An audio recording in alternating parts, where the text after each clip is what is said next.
स्वागत है आपका एसजी एकेडमी ऑफ इंग्लिश पर। फिर से मैं हाजिर हूँ द हिंदू के एक और एडिटोरियल को लेके। जो आज का एडिटोरियल है आप पढ़ेंगे, मैं आपको सिखाऊंगा कि कैसे इंग्लिश को पढ़ के उसका मीनिंग समझा जाता है, यानी कि आप अपने रीडिंग कॉम्प्रिहेंशन को बहुत ज़्यादा इंप्रूव करेंगे। वोकैबुलरी, ग्रामर पर भी हम ध्यान देंगे यहाँ पर। तो वीडियो को एंड तक देखिए, आप बहुत कुछ सीखेंगे। जो चीज़ सीखने में लोग महीनों लगा देते हैं, आप यहाँ पर कुछ मिनट्स में सीख जाएंगे। मिनट्स में। देखो शुरू करते हैं। Foreseeable accidents. फोरसीएबल एक्सीडेंट्स ये है यहाँ पर टाइटल। यहाँ पे फोरसीएबल का मतलब पता है क्या है? ऐसी चीज जिसे आप प्रिडिक्ट कर सके कि ये तो होना ही है, आपको पहले ही दिख जाता है कि ऐसा होगा, तो वो चीज फोरसीएबल है। जैसे मैं कह सकता हूं द एक्सीडेंट वॉज फोरसीएबल, तो इसका मतलब होगा कि पहले से ही हम प्रिडिक्ट कर सकते थे कि एक्सीडेंट होने वाला है। The accident was foreseeable. These problems were foreseeable, मतलब हमें पहले ही पता था ये प्रॉब्लम्स आएंगी, इनको पहले ही देखा जा सकता था, पहले ही हम प्रिडिक्ट कर सकते थे कि ये प्रॉब्लम्स आएंगी।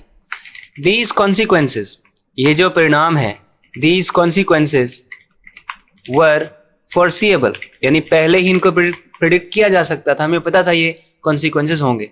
तो यहाँ पर क्या है? foreseeable accidents, मतलब कि ऐसे एक्सीडेंट्स जिनको पहले से ही प्रिडिक्ट किया जा सकता था। Industrial mishaps. Mishaps short form है मिसहैपनिंग्स का। मिसहैपनिंग मतलब कुछ भी, मिसहैपनिंग मतलब कुछ भी एक अनहोनी, कुछ गलत हो जाता है। इंडस्ट्रियल मतलब इंडस्ट्रीज में, ठीक है, फैक्ट्रीज से रिलेटेड कुछ, फैक्ट्रीज में कुछ मिसहैपनिंग आर ड्यू टू, ये क्यों है? अक्यूमुलेटेड, बहुत ज़्यादा इकट्ठे हुए ऑर्गेनाइजेशनल वीकनेसेस की वजह से। जो इंडस्ट्रियल मिसहैप्स है ना, मतलब जो मिसहैप्स होते हैं, जो एक्सीडेंट्स होते हैं, जो अनफॉर्चुनेट इवेंट्स, कुछ भी कुछ बुरा होता है उसको मिसहैप बोलते हैं। तो जो मिसहैप होते हैं फैक्ट्रीज वगैरह में, जो एक्सीडेंट्स हो जाते हैं, वो होते हैं किसकी वजह से? वजह बताने के लिए ड्यू टू प्रेपोजिशन आ गई। अक्यूमुलेटेड, इकट्ठा हो गए। अक्यूमुलेट होना मतलब किसी चीज़ का इकट्ठा हो जाना, मतलब इकट्ठे हो गए वीकनेसेस की वजह से। वीकनेसेस मतलब कमजोरियां। ऑर्गेनाइजेशनल वीकनेसेस मतलब क्या हो गया कि उनके मैनेजमेंट में प्रॉब्लम्स हैं। फैक्ट्री के जो भी, जिस भी फैक्ट्री की बात हो रही है, जिस भी इंडस्ट्री की बात हो रही है, उनके मैनेजमेंट में प्रॉब्लम है। ट्रेनिंग उन्होंने अच्छी नहीं करी स्टाफ की, उनका सुपरविजन अच्छा नहीं था, ठीक है। इस तरह की वीकनेसेस हैं, उनके ऑर्गेनाइजेशन में वीकनेसेस हैं, ये इकट्ठी हो जाती है वीकनेसेस, और इनकी वजह से ही इंडस्ट्रियल मिसहैप्स होते हैं।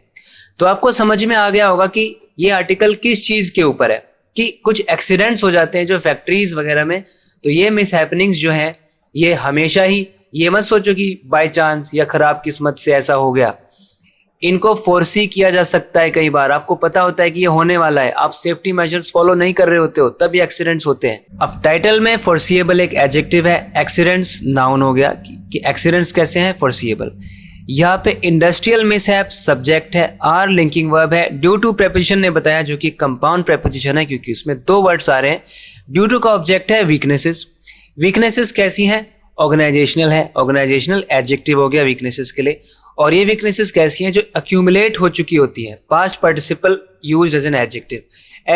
ऐसी वीकनेसेस जो अक्यूमुलेट हो चुकी होती हैं, उनकी वजह से इंडस्ट्रियल मिसहैप्स होते हैं। Despite there having been a streak of industrial accidents, despite एक preposition है जो बताती है कि बावजूद एक चीज के दूसरी चीज हो रही है। तो क्या चीज यहाँ पे बता रहे हैं? Having been यानी कोई चीज रही है। क्या चीज रही है? एक स्ट्रीक रही है। स्ट्रीक क्या होता है? स्ट्रीक का मतलब होता है एक सीरीज है, कुछ चीजें होती हैं, बार बार होती हैं, और उनकी श्रृंखला जो है, उनका ये सिलसिला जो बार बार ये चीजें हो रही है, उसको स्ट्रीक बोलते हैं। जैसे हम बोलते हैं ही is on a winning streak, इसका मतलब क्या हो गया? वो बार बार जीत रहा है। He is on a losing streak, वो बार बार हार रहा है। There was a streak of accidents, मतलब एक्सीडेंट्स की सीरीज हुई, बहुत सारे एक्सीडेंट्स हुए एक के बाद एक। There was a streak of heat waves, India is experiencing a streak of heat waves, बार बार हीट वेव्स आ रही हैं, बार बार गर्म लहरें आ रही हैं, ठीक है, बार बार आ रही है। तो स्ट्रीक मतलब ये होता है कोई भी चीजें एक के बाद एक हो रही है, उनकी सीरीज को बोलते हैं स्ट्रीक। मतलब ये बी एग्जिस्टेंस का वर्ब है, ये बताता है कि कोई चीज हुई है, कोई चीज रही है। क्या रही है? एक श्रृंखला हुई है इंडस्ट्रियल एक्सीडेंट्स की, फैक्ट्रीज से जुड़े हुए एक्सीडेंट्स कई बार हुए, एक के बाद एक एक्सीडेंट्स हुए हैं इंडिया में, ऑफ लेट। ऑफ लेट ये जो आप फ्रेज देख रहे हो ये एक एडवर्बियल फ्रेज है जिसका मतलब होता है हाल ही में, लेटली, कुछ ही दिनों के अंदर, पिछले बीते कुछ दिनों में। जैसे I have been busy of late, मतलब कुछ समय से मैं बिजी हूँ। The weather has been hot of late, मतलब कुछ समय से वेदर हॉट रहा है। तो ऑफ लेट एक ऐसा एडवर्बियल फ्रेज है जो आपको रीसेंट पास्ट के बारे में बताता है कि हाल ही कुछ दिनों से ऐसा हो रहा है। तो ये एक्सीडेंट्स की सीरीज हुई है, स्ट्रीक हुई है, इसके बावजूद द नोशन, नोशन मतलब धारणा, लोगों के अंदर एक मान्यता है कि वो एक चीज मान रहे हैं कि ऐसा हो रहा है। क्या धारणा बनी हुई है, दैट बताएगा। दे आर आइसोलेटेड, कि आइसोलेटेड है। दे किसके लिए आया, एक्सीडेंट्स के लिए, कि एक्सीडेंट्स आइसोलेटेड है, मतलब बिल्कुल अलग है, मतलब एक एक्सीडेंट का दूसरे एक्सीडेंट से कोई लेना देना नहीं है, बिल्कुल अलग अलग ये एक्सीडेंट्स है। एंड इंसिडेंटल है, इंसिडेंटल है, किसी चीज का इंसिडेंटल होने का मतलब होता है कि वो बस आकस्मिक, अचानक, बस ऐसे ही कुछ खराब किस्मत की वजह से ऐसे ही बाय चांस हो गई बस। तो ये जो धारणा है ना कि ये जो एक्सीडेंट्स है इनका आपस में कोई मेल नहीं है और ये ऐसे ही दुर्घटनावश हो जाते हैं, इनके बारे में कुछ किया नहीं जा सकता, ये नोशन अभी भी परसिस्ट कर रहा है। इस नोशन के लिए वो अब यहाँ पर आई है, ये नोशन अभी भी परसिस्ट कर रहा है। अगर कोई चीज परसिस्ट करती है तो ये कहने का मतलब होता है वो चीज बनी हुई है, वो चीज बनी हुई है। जैसे दिस प्रॉब्लम स्टिल परसिस्ट्स, ये प्रॉब्लम अभी भी बनी हुई है। हाई इन्फ्लेशन परसिस्ट्स, अभी भी हाई इन्फ्लेशन बना हुआ है। Your symptoms will persist if you don't follow the doctors instructions, तो ऐसे परसिस्ट। तो ये नोशन अभी भी परसिस्ट कर रहा है, मतलब अभी भी ये धारणा बनी हुई है। अब अगर हम ब्रेक डाउन करें, यहाँ पे थोड़ा देखें सब्जेक्ट वर्ब को, तो आप देखेंगे कि यहाँ पे सब्जेक्ट है, इस सेंटेंस की शुरुआत ना देर से हो रही है। और देखो यहाँ पर दरअसल हो क्या रहा है, डिस्पाइट एक प्रेपोजिशन है, ठीक है, और इसके बाद देयर हैविंग बीन, ये देयर वाला जो सेंटेंस है इसमें देयर जो है एक एग्जिस्टेंशियल देयर है। देयर का काम होता है किसी चीज का एग्जिस्टेंस दिखाना। जैसे एक प्रॉब्लम थी, देयर वाज अ प्रॉब्लम, तो देयर क्या बता रहा है, एक प्रॉब्लम थी। तो मैं यहाँ पर आपको बताता हूँ, जब मैं ऐसे कहता हूँ ना देयर वाज अ प्रॉब्लम, तो हमें देयर क्या बता रहा है, बस ये बता रहा है कि एक प्रॉब्लम एग्जिस्ट कर रही थी, एक प्रॉब्लम एग्जिस्ट कर रही थी। इस सेंटेंस का जो रियल, इस सेंटेंस में जो रियल सब्जेक्ट है वो प्रॉब्लम ही है। अरे कौन सा कलर दिखेगा यार, समझ नहीं आ रहा, रेड दिखेगा। यहाँ पे असली सब्जेक्ट ना प्रॉब्लम है, प्रॉब्लम, और देयर बस सेंटेंस को शुरू कर रहा है ये बताने के लिए कि प्रॉब्लम एग्जिस्ट कर रही थी। क्योंकि देखो अगर असली सब्जेक्ट प्रॉब्लम नहीं होता तो जब मैं इस सेंटेंस में प्रॉब्लम, ज्यादा प्रॉब्लम्स की बात करता हूं तो ऐसे हो जाता है ना, देयर वर मैनी प्रॉब्लम्स। तो आप नोटिस करो अब यहाँ पे वर्ब वर आ गया, और वर्ब तो सब्जेक्ट के साथ एग्री करता है क्योंकि यहाँ पे जो सब्जेक्ट है वो प्रॉब्लम्स है, जो लॉजिकल सब्जेक्ट है वो प्रॉब्लम्स है। शुरुआत सेंटेंस की बेशक देर से हो रही है यहाँ भी ऊपर भी, लेकिन सब्जेक्ट यहाँ पे प्रॉब्लम है। वैसे यहाँ पे शुरुआत देर से हो रही है लेकिन सब्जेक्ट क्या है, स्ट्रीक है, ये श्रृंखला जो सीरीज है एक्सीडेंट्स की, ये है सब्जेक्ट। और having been perfect participle formation है, परफेक्ट फॉर्म दिखाने का काम होता है हैव का, ठीक है, और परफेक्ट फॉर्म में हैव के बाद आपको पास्ट पार्टिसिपल यूज करना पड़ता है, तो ये वर्ब की थर्ड फॉर्म है। देयर बस एग्जिस्टेंस बता रहा है कि एक स्ट्रीक ऑफ इंडस्ट्रियल एक्सीडेंट्स रहा है, इसके बावजूद, ये बावजूद वाली बात डिस्पाइट बता रहा है। और स्ट्रीक किसका रहा है, किस चीज का स्ट्रीक, किस चीज की श्रृंखला, किस चीज की सीरीज, इसको पोस्ट मॉडिफाई किया ऑफ प्रेपोजिशन ने। ऑफ ने बताया इंडस्ट्रियल एक्सीडेंट्स की स्ट्रीक है, जहां पे इंडस्ट्रियल एडजेक्टिव है एक्सीडेंट्स के लिए, और एक्सीडेंट्स ऑफ का ऑब्जेक्ट है। और एक कहां पे रही है, in India, adverbial phrase of time, time नहीं place. Of late adverbial phrase of time है कि हाल ही में रही है। अब यहां से मेन क्लॉज शुरू हुआ, असली सब्जेक्ट यहां पर है नोशन, कि ये नोशन जो है, और नोशन क्या है ये बताने के लिए अब एक रिलेटिव क्लॉज आ गया। क्या नोशन है, that they are isolated and incidental. ये नोशन है, ये अपने आप में क्या है, अपोजिटिव क्लॉज है। किसी नाउन, जैसे यहाँ पे नाउन आ गया नोशन, और नोशन है क्या वो बताने के लिए आपने दैट क्लॉज का यूज किया। ये दैट क्लॉज ना एक अपोजिटिव क्लॉज है क्योंकि आपको बता रही है कि नोशन क्या है। जैसे मैं कहता हूं the fact that you are smart, the fact that you are smart impresses me, तो फैक्ट है क्या, दैट यू आर स्मार्ट, ये अपोजिटिव क्लॉज है फैक्ट के लिए।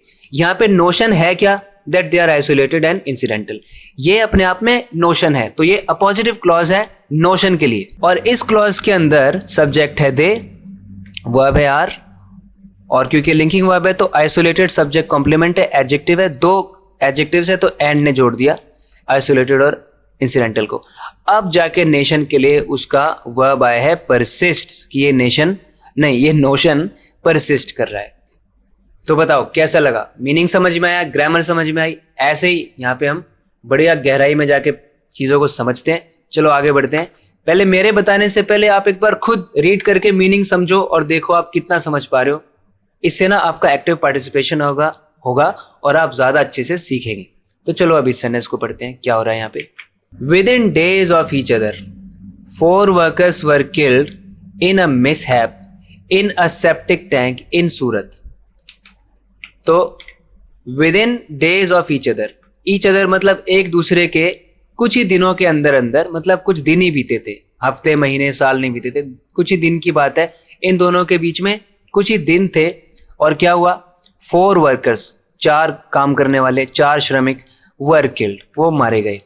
इन अ मिसहैप, एक मिसहैप में, एक दुर्घटना में, ठीक है, एक हादसे में वो मारे गए। कहाँ पे? इन अ सेप्टिक टैंक, एक सेप्टिक टैंक में मारे गए। ये ऐसा टैंक होता है जिसमें जो वेस्ट मटेरियल्स होता है ना, मटेरियल्स होते हैं वो इसमें रखे जाते हैं, सेप्टिक टैंक। और ये कहाँ पे था? इन सूरत, सूरत में। वाइल कंजंक्शन बताएगा, साथ ही साथ दूसरी चीज क्या हुई, 9 वर्कर्स, 9 श्रमिक वर किल्ड, मारे गए, बाय एन एक्सप्लोजन, एक विस्फोट की वजह से, एक धमाका हुआ था। कहाँ पे? At a steel plant, steel plant में। ये कहाँ पे था? इन विशाखापट्टनम, विशाखापट्टनम में।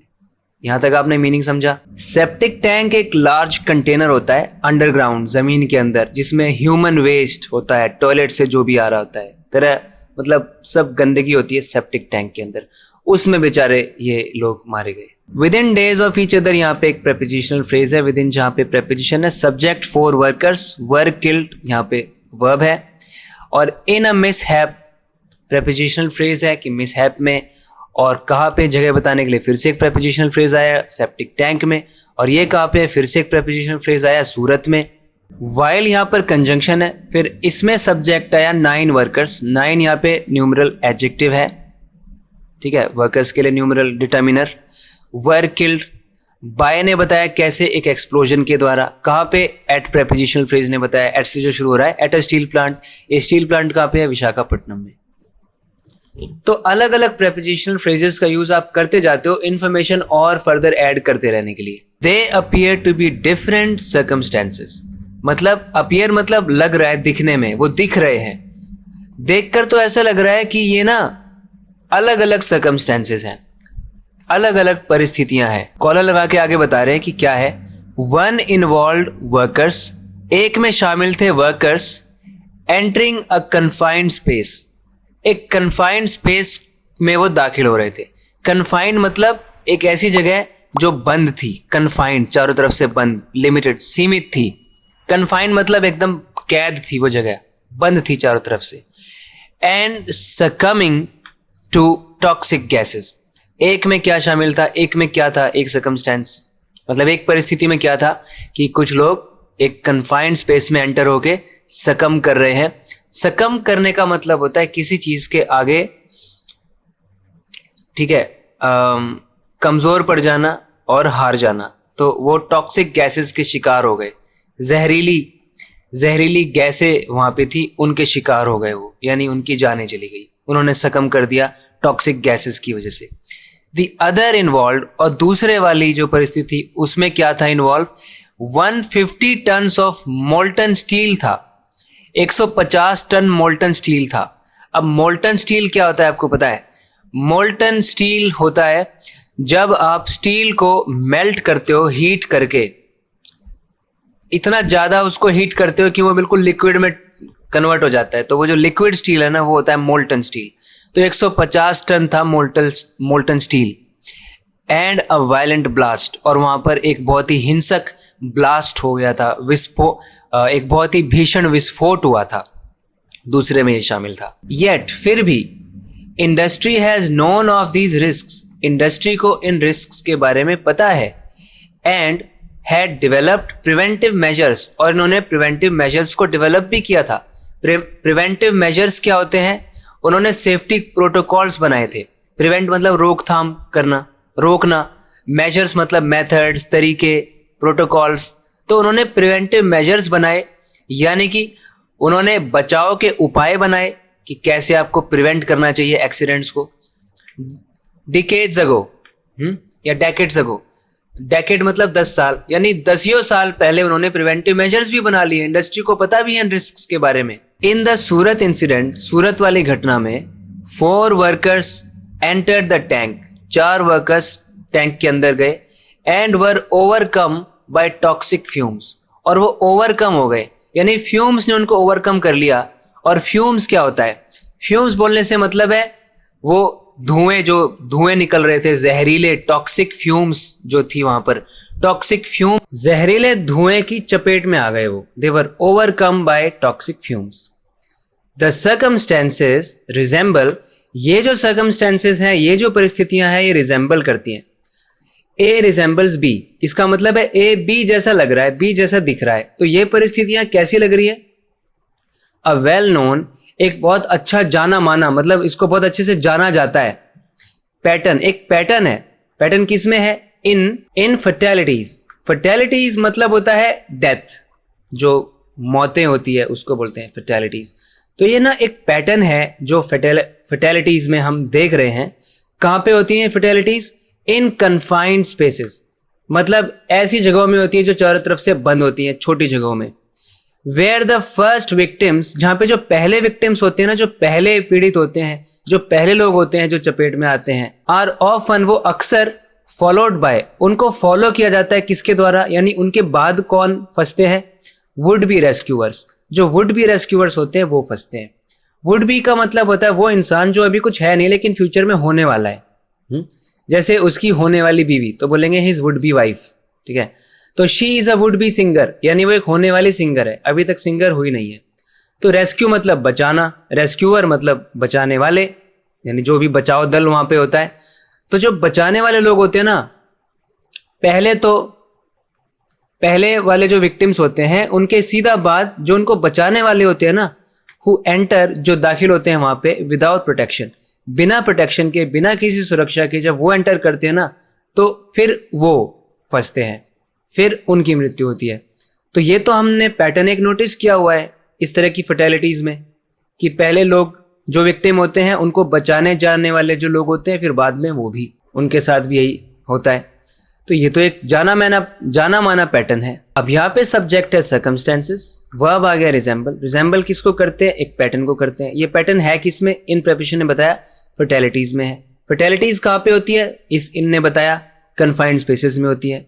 वेयर इसको फर्दर क्लॉज इंट्रोड्यूस करके बताएगा कि वहां पे क्या होता है।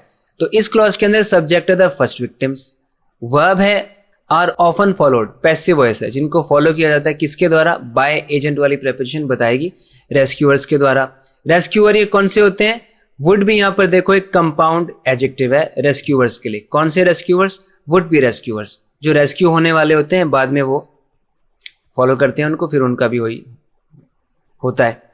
हु एंटर, जो एंटर करते हैं विदाउट प्रोटेक्शन, बिना प्रोटेक्शन के वो एंटर करते हैं, तो इसलिए उनकी भी मृत्यु होती है। तो ये एक पैटर्न नोटिस हो चुका है, पता चल चुका है। देयर हैव बीन डेथ्स, मतलब मौतें हुई हैं, इन सिमिलर सर्कमस्टेंसेस, इसी तरह की परिस्थितियों में, इन सूरत के इंडस्ट्रियल सेक्टर में, वो भी कब? इन रिसेंट ईयर्स, हाल ही के कुछ सालों में। यहां पर भी देयर एक एग्जिस्टेंशियल देयर है कि जो कि एग्जिस्टेंस बताता है कि डेथ हुई है। इन प्रेपोजिशनल फ्रेज ने बताया ऐसे ही सर्कमस्टेंसेस में हुई है। जगह बताई इस दूसरे वाले इन ने, इस इंडस्ट्रियल सेक्टर में हुई है। सूरत को देखो जेनेटिव नाउन बनाया हुआ है, सूरत का इंडस्ट्रियल सेक्टर, पोजेसिव नाउन। और कब? टाइम एक्सप्रेशन आ गया इन रिसेंट ईयर्स, पिछले कुछ सालों में। The working area must be mechanically ventilated, जो वर्किंग एरिया है, कार्य क्षेत्र है जहां पर ये लोग काम करते हैं, वो होना चाहिए मैकेनिकली वेंटिलेटेड। मतलब वहां पे इस तरह की कोई मशीन्स होनी चाहिए जो वहां पे प्रॉपर वेंटिलेशन को इंश्योर करें, वहाँ पे हवा अच्छी हो, एयर फ्लो अच्छा हो। एंड हैव रेस्क्यू पर्सनल, और इस एरिया में रेस्क्यू पर्सनल भी होना चाहिए। ये पर्सनल मतलब होता है कर्मी, पुलिस पर्सनल यानी पुलिस डिपार्टमेंट के लोग, सिक्योरिटी पर्सनल सिक्योरिटी डिपार्टमेंट के लोग, रेस्क्यू पर्सनल यानी बचाव डिपार्टमेंट के लोग, बचाव दल। ऑन स्टैंड बाय, वो स्टैंड बाय पे होने चाहिए यानी एकदम अवेलेबल होने चाहिए, खड़े रहने चाहिए, तैयार होने चाहिए हेल्प के लिए। वाइल दूसरी तरफ क्या होना चाहिए, जो वर्कर्स हैं मस्ट हैव, उनके पास जरूर होना चाहिए। मस्ट देखो नेसेसिटी दिखाने वाला मॉडल है, उनके पास जरूर क्या होना चाहिए, ब्रीदिंग एपरेटसेस होने चाहिए उनके पास, यानी उनके पास सांस लेने का एक प्रबंध होना चाहिए। कुछ मास्क वगैरह उनके पास होने चाहिए, ब्रीदिंग अपैरेटसेस होने चाहिए उनके पास। हार्नेसेस होने चाहिए, यानी वो बेल्ट होती है जो वेस्ट के अराउंड वो उस बेल्ट को टाइटन करते हैं। एंड रिट्रीवल लाइन्स होनी चाहिए, ये उन रस्सियों को बोलते हैं जिनका यूज करके बाद में फिर उनको बाहर निकाला जा सकता है खींच के, तो रिट्रीवल लाइन्स अटैच होनी चाहिए उनकी बॉडी पर। And clear lines of communication, और कम्युनिकेशन मतलब उनको जब कम्युनिकेट करना है, यानी जो अंदर चले गए हैं वर्कर्स वो बाहर वाले लोगों से कम्युनिकेट कर सके, उनके लिए प्रॉपर वो मेथड्स होने चाहिए, वॉकी टॉकी टाइप उनके पास कुछ होना चाहिए कम्युनिकेट, ताकि वो कर सके आसानी से। Unprotected entry must be strictly prohibited, prohibited मतलब बिल्कुल मना होनी चाहिए। अनप्रोटेक्टेड एंट्री मतलब अगर कोई वर्कर है जो बिना हार्नेस, बिना रिट्रीवल लाइन्स, बिना इस तरह के ब्रीदिंग अपरेटसेस के जा रहा है अंदर, तो उसके लिए एंट्री प्रोहिबिटेड होनी चाहिए, उसको अंदर ही नहीं जाने देना चाहिए। Septic tank deaths, septic tank में होने वाली जो मौतें हैं ना, and deaths due to manual scavenging, और वो वाली मौतें जो मैनुअल स्कैवेंजिंग की वजह से होती है। स्कैवेंजिंग का मतलब होता है हाथ से, बिना मशीन्स का यूज करे, अपने हाथों से ही गंदगी उठाकर गंदगी पिक करना, वो होता है स्कैवेंजिंग, मैनुअल स्कैवेंजिंग। कोई उनके पास मशीनरी नहीं है, कोई प्रॉपर इक्विपमेंट नहीं है, और वो ऐसे ही हाथ से ही चीज़ों को साफ करते हैं, उठाते हैं। तो जो मैनुअल स्कैवेंजिंग की वजह से और सेप्टिक टैंक में जो डेथ होती है, ये जो डेथ्स है ना, आर इन फैक्ट, ये दरअसल में रेयरली, बहुत मुश्किल ही ऐसा होता है कि ये ऐसे एक्सीडेंट्स हो in the sense of unforeseeable events, are in fact rarely accidents in the sense of unforeseeable events. मतलब ऐसा बहुत कम ही बार होता है कि इनको फोर्सी ना किया जा सके, इनके बारे में पहले अनुमान नहीं लगाया जा सके, पूर्वानुमान नहीं लगाया जा सके, पहले से पता चल जाता है कि यहाँ पे संभावना है, यहाँ पे कुछ बुरा हो सकता है, तो वहाँ पे उनको पहले से तैयार रहना चाहिए। तो अनफोर्सिएबल इवेंट्स बहुत रेयरली ही होते हैं ये। But failures of basic safety management, लेकिन जो फेलियर्स है ना, किस चीज़ का फेलियर हो जाता है, बेसिक सेफ्टी मैनेजमेंट, यानी सेफ्टी यानी सुरक्षा के लिए सुरक्षा प्रबंधन जो है, बुनियादी सुरक्षा प्रबंधन की जो विफलताएं हैं, ठीक है। And the recurrence of such incidents, और रिकरेंस मतलब बार बार होना, किसी चीज़ का फिर से होना, ये होता है रिकरेंस।